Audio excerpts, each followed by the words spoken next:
There are films that do not just conclude a story, but also mark the end of a chapter of youth for millions of viewers. And for so many people, Back to the Future Part 3 is exactly that kind of film. Released in 1990, the final installment of this legendary trilogy took Marty McFly and Doc Brown away from the familiar streets of Hill Valley and straight into the Wild West of 1885. It was an adventure filled with laughter, breathless chases, and touching moments that viewers have remembered for decades. But interestingly, behind those scenes that seem so familiar lie countless secrets that even the most loyal fans might have missed. From incredible behind-the-scenes details and subtly hidden Easter eggs to production decisions that nearly changed the film entirely, everything contributed to a perfect ending for one of the most beloved cinematic franchises of all time. Today, let us turn back time once again to discover 15 shocking facts about Back to the Future Part 3 that you probably never knew. 1. Origins from the Wild West. When mentioning the Wild West setting of the third film, many would think this was a carefully calculated script arrangement from the start. However, the truth is much more interesting and spontaneous. During the production of the first film, when director Robert Zemeckis asked Michael J. Fox where he would go if he had the chance to travel to any other era, the actor did not hesitate to answer immediately that he wanted to be a cowboy and experience life among real Western gunmen. That enthusiastic answer planted the seed for the creation of this perfect conclusion. If you are a hardcore fan of the series with keen observation skills, you will notice that the director very cleverly planted Easter eggs as early as Part 2 to predict the 1885 adventure. Do you remember the scene where Marty walks into a futuristic cafe and plays a classic video game called Wild Gunman? That was not just a random scene, but a hidden rehearsal for his sharpshooting skills later on.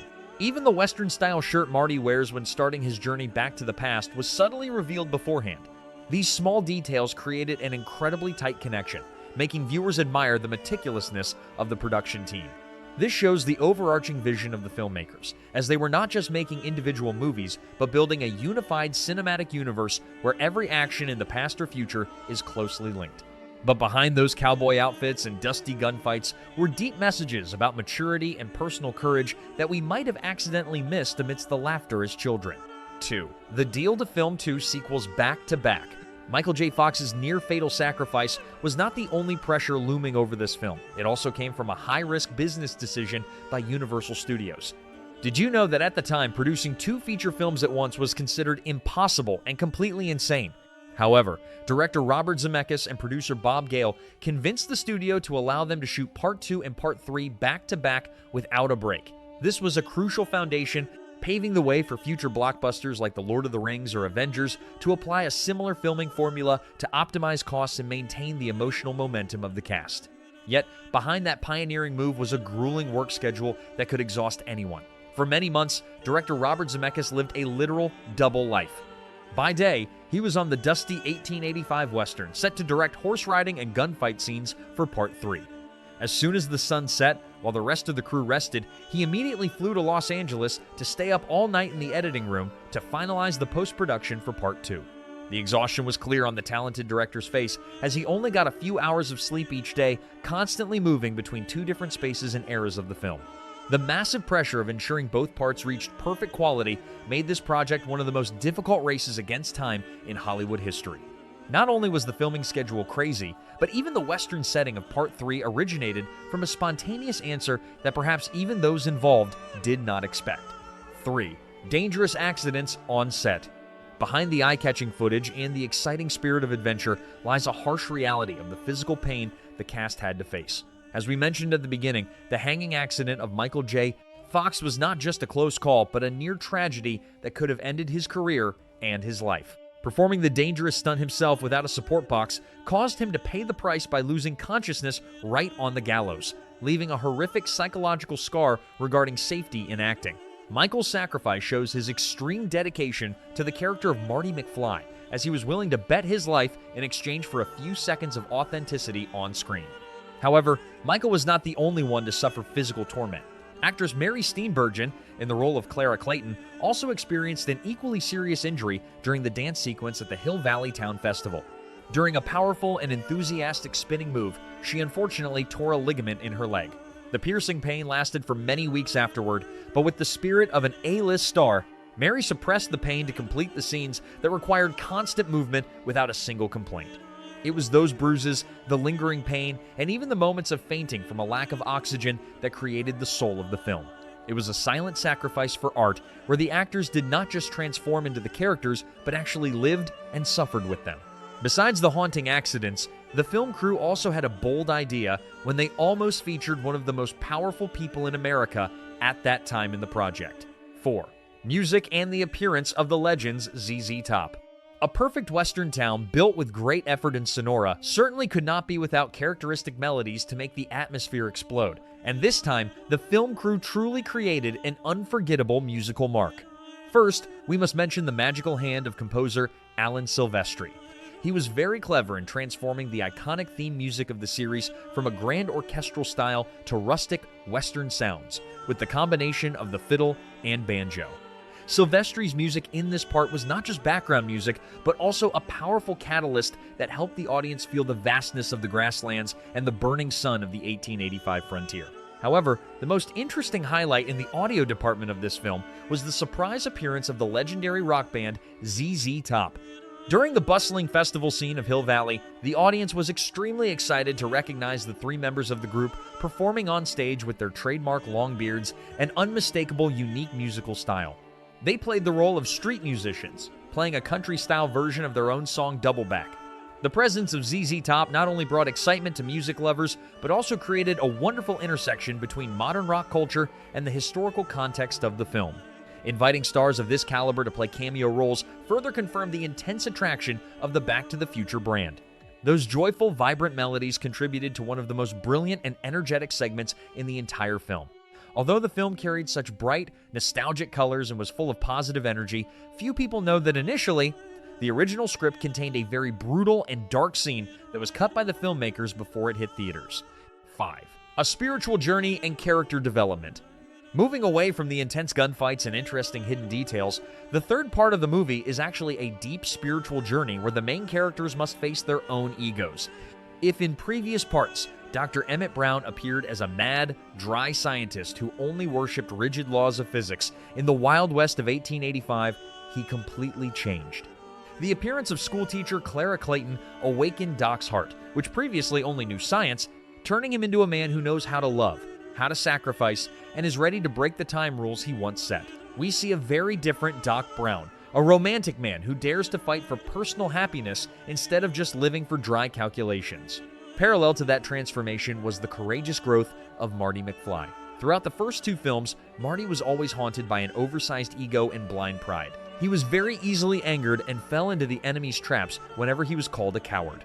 However, the rustic and harsh environment of the West taught Marty a lesson about letting go. Instead of rushing into meaningless fights to prove himself, Marty learned how to restrain himself and choose a smarter path to protect himself and those he loves. He is no longer an impulsive young man, but has become a true man who masters his own destiny. This character shift makes us ask a big question. Who is truly the star of this movie? 6. An invitation for President Ronald Reagan. Besides the haunting accidents, the Back to the Future Part 3 crew once had a bold idea when they almost featured a person of great power. That was President Ronald Reagan. Did you know that director Robert Zemeckis officially sent a formal invitation to the president to play the role of the mayor of Hill Valley in 1885? This was not a cheap media stunt, but a subtle tribute, because Ronald Reagan was a huge fan of this series.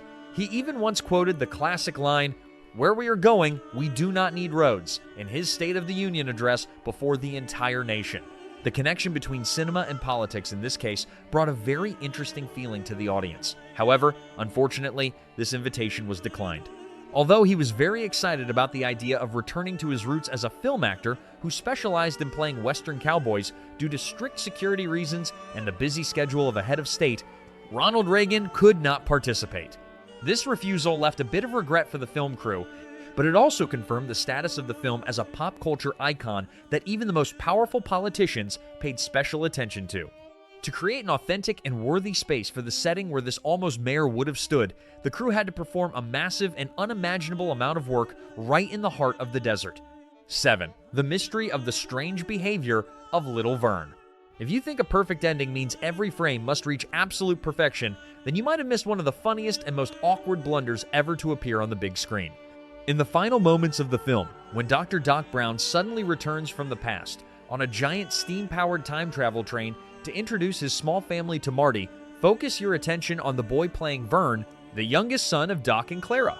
While the adult actors are performing very seriously with deep emotion to create a humanistic ending, the little boy sitting on the left side of the screen is repeatedly doing something very strange. This boy keeps using his hand to point to his private area in a suggestive way, while staring directly into the camera lens with an incredibly awkward expression. This incident existed silently for decades since the film first premiered in 1990. At that time, with the image quality of old videotapes, almost no one noticed the child character standing in the shadows. However, when Blu-ray technology and 4K resolution were born, every tiny detail was clearly seen, and the moment of little Vern immediately became a sensation on global movie forums. There are many theories set by fans to explain this strange action, but the most popular theory that receives the most agreement is that the boy was trying to signal for help to the film crew that he urgently needed to go to the bathroom. It seems that because the filming session lasted too long and no one noticed the needs of a child, the boy chose the most direct way to signal while the camera was still running. This detail has now become a legendary anecdote, a moment so awkward that any viewer who hears about it will curiously rewind the footage over and over to verify it. It does not reduce the value of the film at all, but on the contrary, it brings a mischievous and interesting real-life touch to a masterpiece already famous for its meticulousness. 8. Clara Clayton and persuasion from the children. The appearance of the character Clara Clayton was not only an emotional turning point for Doc Brown, but behind it was also a very interesting behind-the-scenes story about actress Mary Steenburgen. At that time, Mary Steenburgen was a true A-list star in Hollywood with a prestigious Oscar in her hand. Inviting an actress of such stature to participate in the final part of a commercial entertainment film was not easy for the crew. In fact, she initially had certain hesitations about whether this role truly fit her artistic career direction. However, the real power that completely changed the decision of an A-list star did not come from million-dollar contracts or promises from director Robert Zemeckis, but from her own children. Mary's children were huge fans of the previous two films. They constantly begged, persuaded, and even forced their mother to join this time travel journey at all costs. It was the innocent enthusiasm of her children that helped Mary realize the magical influence the film brought to audiences of all ages worldwide. She decided to take the role and brought a Clara Clayton who was wise, feminine, but also very decisive, creating a perfect balance for the eccentric personality of Doc Brown. Her appearance not only softened the dusty frames of the West, but also brought a new psychological depth to the entire work. But the glamour and happy smiles on screen could not hide the physical pain that the actors had to silently endure on the harsh set. 9. A film set built from zero. To create an authentic and worthy space for the setting where the almost mayor Ronald Reagan would have stood, the crew had to perform a massive and unimaginable amount of work right in the heart of the desert. Instead of using the rudimentary cinematic effects of that time or reusing old film sets already available in Hollywood, director Robert Zemeckis and the production design team made a very bold decision. They built the entire town of Hill Valley of 1885 right in the area of Sonora, California. They did not just put up wooden panels to deceive the eyes of the viewers, but actually constructed a real Wild West town from a literal zero. The scale of this project was so large that it did not look like a normal film set, but like a real, livable town. Every detail, from the grocery stores and the blacksmith shop to the iconic clock tower under construction, was meticulously cared for with the highest historical accuracy. This investment not only helped actors like Michael J. Fox or Christopher Lloyd fully immerse themselves in the 19th century space, but also gave the audience a feeling of dust, sun, and wine that was authentic in every frame. Owning a separate town allowed the crew to freely stage explosion scenes or horse chases without being constrained by the tight space of a studio. It was the sophistication and passion in building the set that turned Hill Valley in 1885 into a true character in the film, carrying the soul of a wild and free frontier. A perfect Western town like that certainly could not be without characteristic melodies to make the festival atmosphere explode, and this time, they went big by inviting actual rock legends to participate in a special segment. 10. Deleted scenes and the perfect ending. Although we just enjoyed the vibrant melodies from the band ZZ Top and the brilliant festival atmosphere, few people know that initially, director Robert Zemeckis filmed a very brutal scene that could have completely changed the tone of the movie. That was the segment of the death of Marshall Strickland, the strict police chief of Hill Valley.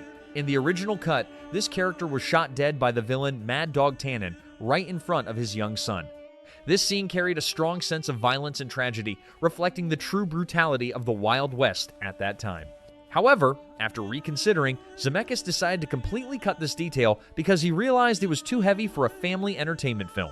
Removing that dark scene helped the film maintain its bright, nostalgic spirit and focus entirely on the adventure of Marty and Doc Brown. This right decision contributed to making Part 3 a complete ending, reaping huge revenue and consolidating the solid position of the entire trilogy in the hearts of fans for over 30 years.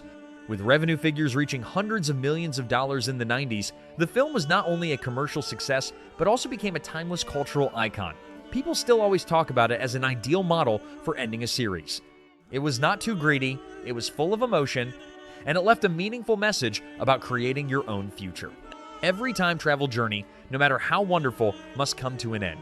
And the conclusion of Part 3 truly left an everlasting echo in the minds of many generations of viewers.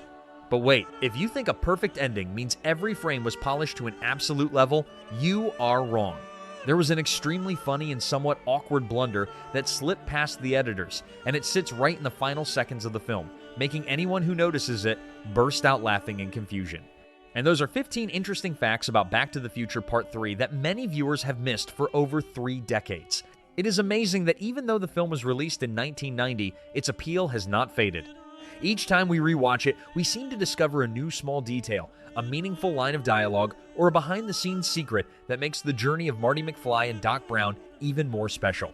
Perhaps that is exactly why the Back to the Future trilogy is still considered one of the greatest monuments of cinema.